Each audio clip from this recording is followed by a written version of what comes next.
Good morning সুপ্রিয় শিক্ষার্থীরা। আশা করি তোমরা ভালো আছো এবং তোমরা তোমাদের পড়াশোনা ঠিকভাবে চালিয়ে যাচ্ছ।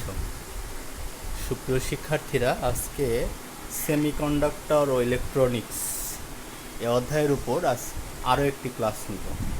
আজকেও কিছু গুরুত্বপূর্ণ বিষয় নিয়ে আমরা আলোচনা করব। তো এর আগে যে আলোচনাগুলো করা হয়েছে আশা করি সেগুলো তোমরা বাসায় ভালোভাবে পড়েছো। তো আমরা আমাদের সময় নষ্ট না করে আমরা আলোচনা শুরু করি। আমরা জানি যে পিএনপি ট্রানজিস্টর বা এনপিএন ট্রানজিস্টর এটি কী কাজে ব্যবহার করা হয়? এটি অ্যাম্প্লিফায়ার বা বিবর্ধক হিসেবে ব্যবহার করা হয়, তাই না? তো কীভাবে, অর্থাৎ এদের ব্যবহারের উপর ভিত্তি করে এদেরকে তিন ভাগে ভাগ করা হয়েছিল। আমরা জানি যে সাধারণ পিট বিন্যাস, অর্থাৎ একটা ট্রানজিস্টরের তিনটা প্রান্ত থাকে, তাই না? সেই প্রান্তগুলো কি কি? একটা হলো ইমিটর প্রান্ত, বেস, আর একটা হলো কালেক্টর, তাই না? একটা ইমিটর মানে সংগ্রাহক, বেস পিঠ বা ভূমি, আর একটা হলো কালেক্টর বা সংগ্রাহক। এই তিনটা প্রান্ত থাকে। তো এই তিনটা প্রান্তের মধ্যে একটা ট্রানজিস্টর দুইটা জাংশন থাকে। এই দুইটা জাংশন, একটা হলো এখানে দেখো যে এই যে এখানে যে জাংশনটা, এটা হলো ইমিটর বেস জাংশন, অর্থাৎ ইমিটর বেস জাংশন। আর একটা হলো কি কালেক্টর বেস জাংশন বা বেস কালেক্টর জাংশন।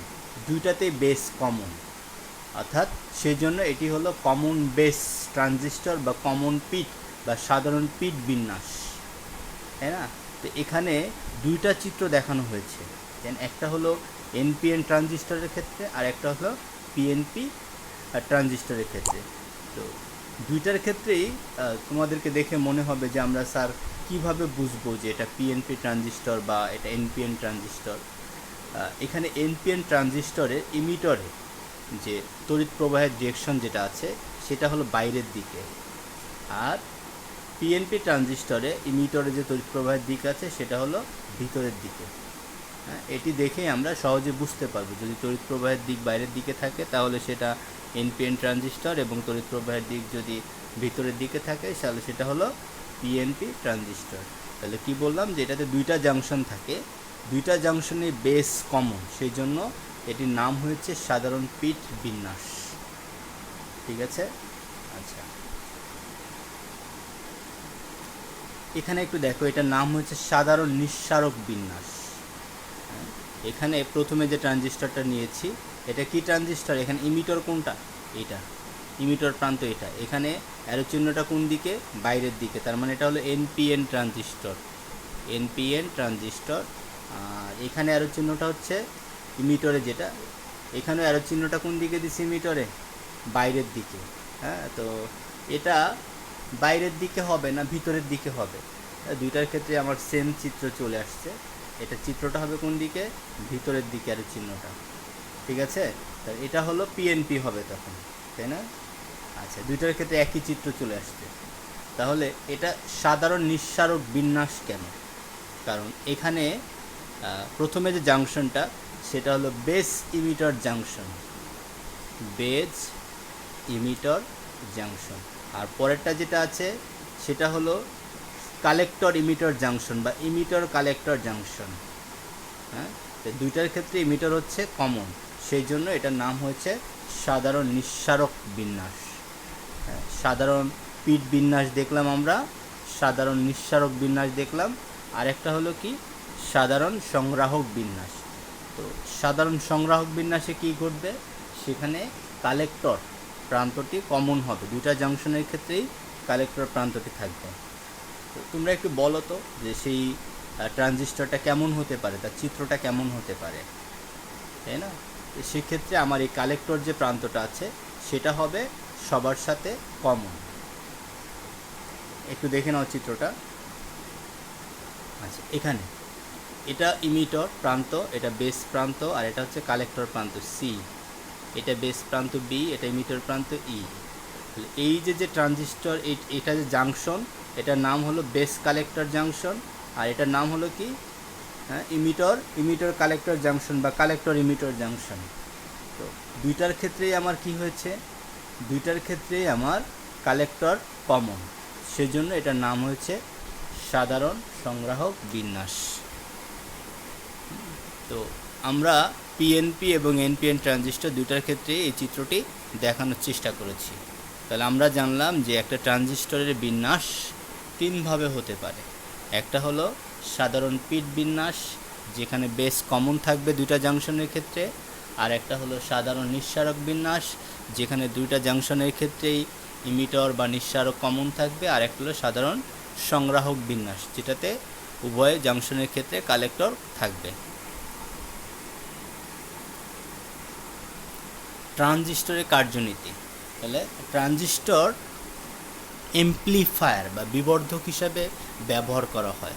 তো কিভাবে সে একটা সিগন্যালকে বা একটা সংকেতকে বিবর্ধিত করে, তাই না? তো সেই বিষয়ে আমরা জানবো, তার ক্রিয়া বা কার্যনীতি সম্পর্কে আমরা জানব। তো প্রথমে আমি একটু চিত্রের দিকে যাব। এখানে এটি কি ট্রানজিস্টর? এটি একটি এনপিএন ট্রানজিস্টর। তো এনপিএন ট্রানজিস্টর কিভাবে বুঝলাম?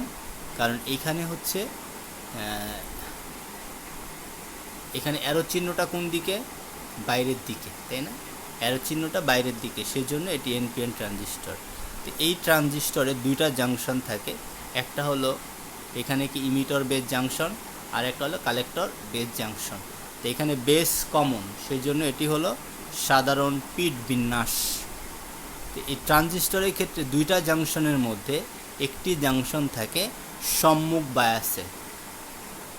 তো তোমাদের সম্মুখ বায়াস মনে আছে যে পি টাইপের সাথে যদি ব্যাটারির পজিটিভ প্রান্ত এবং এন টাইপের সাথে যদি ব্যাটারির নেগেটিভ প্রান্ত সংযুক্ত করা হয়, তখন সেই বায়াসিংকে বলা হয় সম্মুখ বায়াস।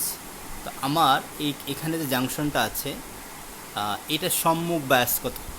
সম্মুখ বায়াস কেন, তাই না? তো এটা হলো NPN transistor, NPN transistor.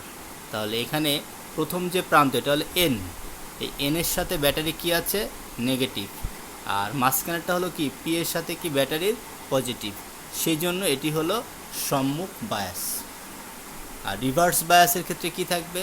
P টাইপের সাথে থাকবে ব্যাটারির নেগেটিভ, আর এন টাইপের সাথে থাকবে ব্যাটারির পজিটিভ বা ধনাত্মক। এখানে একটু দেখো, এখানে আমার এটা হলো এন, এন টাইপের সাথে ব্যাটারি পজিটিভ, আর এটা হলো পি, পি টাইপের সাথে ব্যাটারির নেগেটিভ। তাহলে এই দুইটা জাংশনের ক্ষেত্রে একটি জাংশন থাকবে সম্মুখ বায়াসে, অপর জাংশনটি থাকবে বিমুখী বায়াসে। আচ্ছা, এবার আমরা এর কার্যনীতি বা ক্রিয়ানীতিটা আলোচনা করি।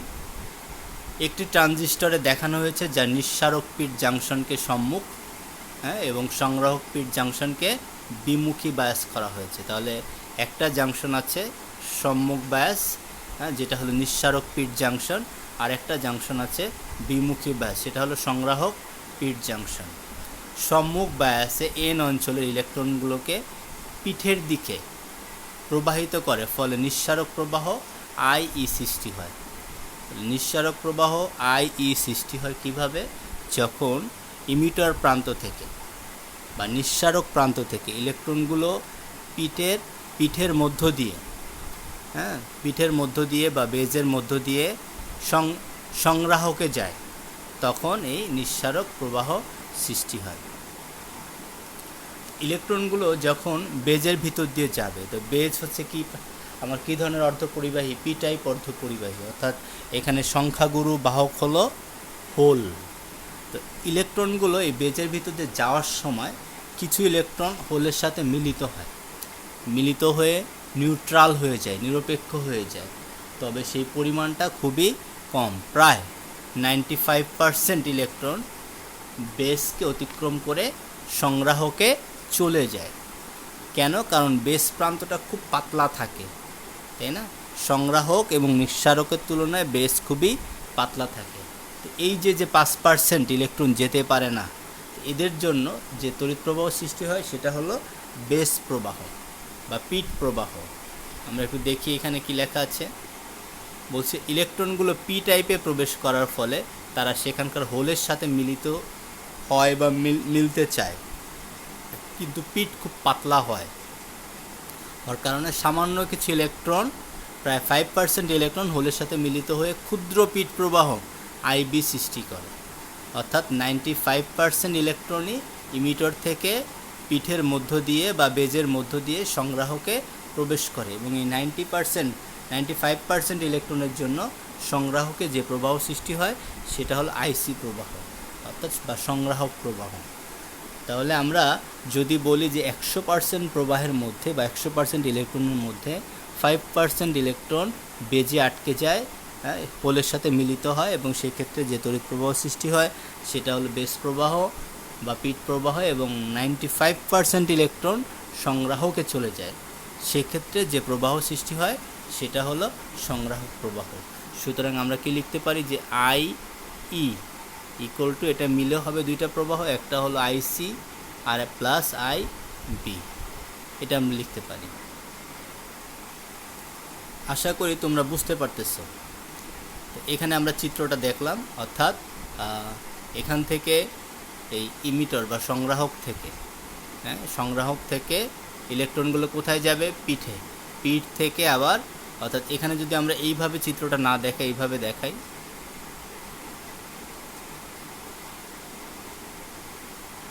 এটা এন পি এন, এটা হলো ইমিটর প্রান্ত, এটা হলো পিঠ প্রান্ত, আর এটা হলো সংগ্রাহক প্রান্ত। তো ইলেকট্রনগুলো এই ইমিটর থেকে পিঠের ভিতর দিয়ে কোথায় যায়? সংগ্রাহকে যায়। অর্থাৎ I E equal to I B plus IC, বা delta I equal to delta I B plus delta IC.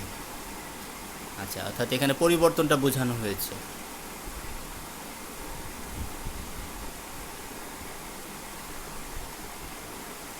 Amplifier বা বিবর্ধক কাকে বলে? আমরা জানি যে ট্রানজিস্টর অ্যাম্পলিফায়ার হিসেবে কাজ করে, কিন্তু সে অ্যাম্পলিফায়ার বা বিবর্ধক কাকে বলে? যে যন্ত্র এর অন্তর্গামীতে প্রদত্ত সংকেতকে বহির্গামীতে বিবর্ধিত করে, অর্থাৎ আমরা ইনপুটে যে সংকেতটা দেই, বা অন্তর্গামীতে যে সংকেতটা দিই, সে সংকেতটা যখন পাই বহির্গামীতে বা আউটপুটে, সে সংকেতটা যখন পাই, সেই সংকেতটি অনেক বড় হয়, তখন তাকে অ্যাম্পলিফায়ার বলে। তাহলে যে যন্ত্র এর অন্তর্গামীতে প্রদত্ত সংকেতকে বহির্গামীতে বিবর্ধিত করে, সেই যন্ত্রকে বলা হয় অ্যাম্পলিফায়ার বা বিবর্ধক। ট্রানজিস্টর অ্যাম্পলিফায়ার হিসাবে ব্যবহৃত হয়। কিভাবে ট্রানজিস্টর অ্যাম্পলিফায়ার করে একটা সিগন্যালকে, সেটি নিয়ে আমরা একটু আলোচনা করব। তার জন্য আমাদের চিত্রটি বুঝতে হবে, সে কিভাবে একটি সিগন্যালকে কি করে, বড় করে। তো এখানে একটি ট্রানজিস্টর দেখো, এই ট্রানজিস্টর হচ্ছে কমন ইমিটর ট্রানজিস্টর বা সাধারণ নিঃসারক বিন্যাস। এই সাধারণ নিঃসারক বিন্যাসের ক্ষেত্রে এটি হল সম্মুখ বায়াসে আছে, এটি সম্মুখ বায়াসে আছে, এটি আছে বিপরীতমুখী বায়াসে। তা প্রদত্ত এসি সিগন্যালের এটা হলো ধনাত্মক অর্ধচক্র, এটা হলো ঋণাত্মক অর্ধচক্র। তো এই ধনাত্মক অর্ধচক্রের জন্য, কারণ এখানে পিঠ আছে, তাই না, এই ধনাত্মক অর্ধচক্রের জন্য এটি হয় সম্মুখ ঝোঁক, ঠিক আছে। অর্থাৎ পি টাইপের সাথে এটা পি টাইপ, এর সাথে কি হবে? ব্যাটারির পজিটিভ, আর এন টাইপের সাথে কী হবে? ব্যাটারির নেগেটিভ। তাহলে এসি এর ধনাত্মক অর্ধচক্রের জন্য এর পি প্রান্ত সম্মুখ ঝোঁক প্রাপ্ত হয়, তখন এখান থেকে তড়িৎ প্রবাহ কোথায় যায়? এখান থেকে তড়িৎ প্রবাহ কালেক্টরের মাধ্যমে আমরা আসে, এবং আউটপুটে ভার রোধের বিপরীতে আমরা কি পাই? এই সংকেতটিকে বড় আকারে পাই, ঠিক আছে। তো এখানে আমরা একটু দেখি যে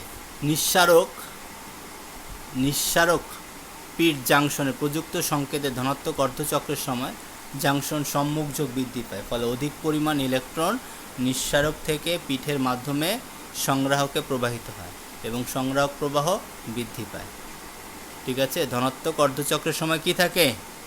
ইমিটর বেজ জাংশনটি সম্মুখ ঝোঁক প্রাপ্ত থাকে, ফলে ইলেকট্রন পিঠের মধ্য দিয়ে সংগ্রাহকে প্রবাহিত হয় এবং সংগ্রাহক প্রবাহ সৃষ্টি হয়।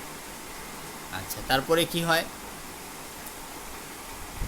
এই বেড়ে যাওয়া সংগ্রাহক প্রবাহ লোড রেজিস্ট্যান্স আরএলএ অধিক পরিমাণ বিভব পতন ঘটায়। লোড রেজিস্ট্যান্স আরএলএ অধিক পরিমাণ বিভব পতন ঘটায়, ফলে বহির্গামীতে অধিক ভোল্টেজ পাওয়া যায়। হ্যাঁ, এটা হলো ধনাত্মক অর্ধচক্রের জন্য। তো সংকেতে ঋণাত্মক অর্ধচক্রের সময় কী ঘটে? তো সেক্ষেত্রে নিঃসারক পিট জাংশনটা সম্মুখযোগ হ্রাস পায়। হ্যাঁ, সম্মুখযোগ হ্রাস পায়, ফলে সংগ্রাহক প্রবাহ কমে যায়। কিন্তু একেবারে যে প্রবাহ পাওয়া যায় না সেটা নয়, কারণ এর বহির্গামী ভোল্টেজও হ্রাস পায়, কিন্তু সেখানে একটি বায়াসিং ভোল্টেজ ব্যবহার করা হয়েছে। ঠিক আছে, সেখানে একটি বায়াসিং ভোল্টেজ ব্যবহার করা হয়েছে।